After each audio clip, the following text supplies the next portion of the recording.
this is Ginger from My Sister Scrapper. Today I want to share a tutorial with you. I had a lot of requests on how I created the pages in this little Authentique Fabulous mini album. This was actually the papers that were in the scrapbookingstore.com's February kit, and I had a lot of people ask about the page design for the pages in this book. So I'm going to show you how I made those, and you're going to be surprised because it is so easy. Again, the pages for this will end up measuring 4 1/4 by 6. Okay. The covers for this, if you want to make a book, I like to, here's my rule of thumb, is I make my covers 1/4 of an inch bigger all the way around than my pages. So my covers are going to be 4 1/2 by 6 1/4, and the spine on this is 2 1/2. And I made 1, 2, 3, 4, 5 pages, and I did use 3/8 of an inch gusset in between my pages, and I used the hidden hinge binding system. Okay, so let's get started on making the pages. You're going to need obviously your scoreboard, your paper trimmer, your ruler, your scissors, your score tape, wet glue, bone folder, all that good stuff. Now, this is what you will need to make each page. You're going to need to take a sheet of 12 by 12 and trim it down to 8 1/2 by 12. Okay, so you're going to take that 8 1/2 piece of cardstock and you're going to stick it in here, your scoreboard, at 8 1/2 across the top, and you're going to score it at 4 1/4. Okay, you're going to take it. You're going to rotate it so the 12 inches is across the top, and you're going to score it again at 6 inches, which is right in half. So again, we've scored it at 4 1/4, which is half of 8 1/2, and we've scored it at 6, which is half of 12. Okay, so we're done scoring.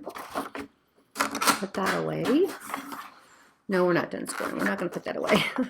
So leave it out, and we'll score our next piece. Again, this is to make one page. Next piece, you're going to need a piece that is 5 1/4 by 4 1/2. So on the 4 1/2 inch side across the top, let me think. No, on the 5 1/4 across the top, you're going to score at 1/2 an inch. Rotate it around and score it at 1/2 an inch.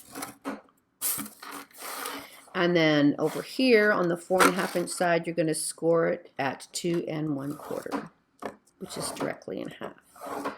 Okay, now we're done scoring. So you will need a piece that's 8 1/2 by 12 and a piece that's 5 1/4 by 4 1/2 to make one page.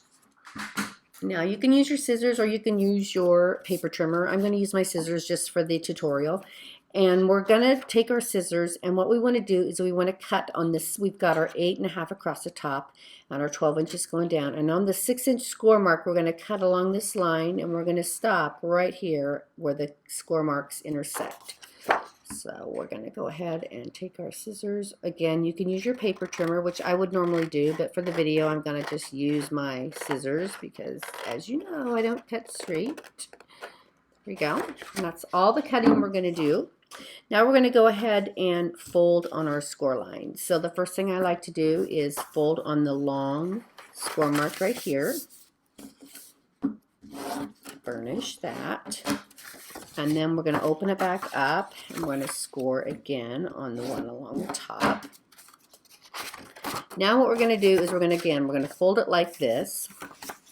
We have it folded like this. We're going to take this and we're going to fold it back.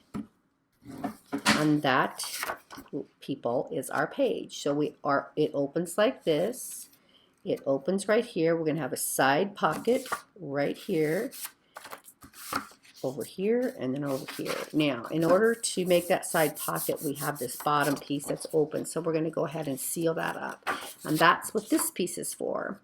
So what you want to do first is you want to take your score tape. This is how I like to do it. You can do your cutting first if you want, but it's just easier for me to do it this way. You're going to put your score tape on the 1/2 inch tabs.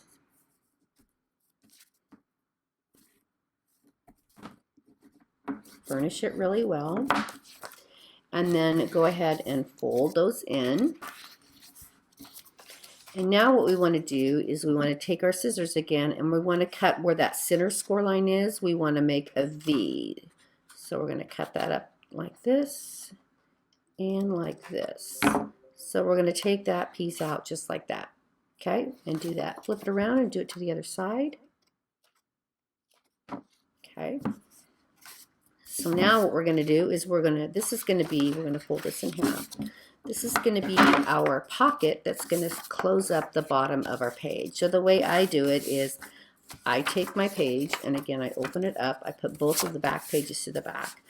I take this and I fold in my tabs. I haven't taken my liner off yet, and I want to get it lined up right. Now you want to make sure you don't go over your score line. And you're going to set it in there like this. So just be on the score line.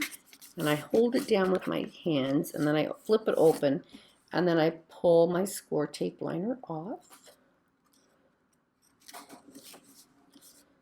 And same with this one. And go ahead and stick it down. So that's made the pocket over here. Now we're going to flip it over and seal the other side. Again, fold it down because it's already secure. Pull the liner off your tape. Oops, threw that across the room. And fold it up and stick her down. And that's our page. So here we have it. Are you ready? Let's get our book out. And you're going to open it up, and we're going to have, this is our first page right here, and you flip it over. This is our second page. And then right here, I used a decorative border punch on these. So you can do that before you add your pocket. So we have our pocket right here. And then we have our side pocket right here, which is right here. And you flip it over. And we have our other pocket here. In here, and then we have this last page right here and right here. So all of that, you get 1, 2, 3, 4, 5, 6 pages out of one piece of paper. So this is what's going to sit on your hinge when you get your book ready to go. You're going to set that on your hinge. Now, you don't have to, I made 5. I mean, I've done it before with 6, and it's pretty thick, and it takes a lot of paper.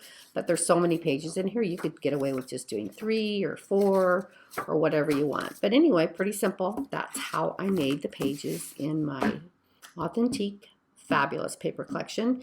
And again, the papers were from the scrapbookingstore.com's February kit. So there you have it, everybody. I hope you enjoyed that tutorial. There you have it. Thanks for watching. Bye.